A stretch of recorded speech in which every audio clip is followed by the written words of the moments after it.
В огне горящего костра очередной не последний листок, исписанный вчера, уныло скучный и бесцветный, горит, как жизнь моя.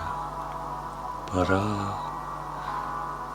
Ведь жизнь грустна, мрачна, безлика, как искры от костра взлетая, без перламутрового блика, с дымком древесным тут же тают. Так тает глаз святого лика.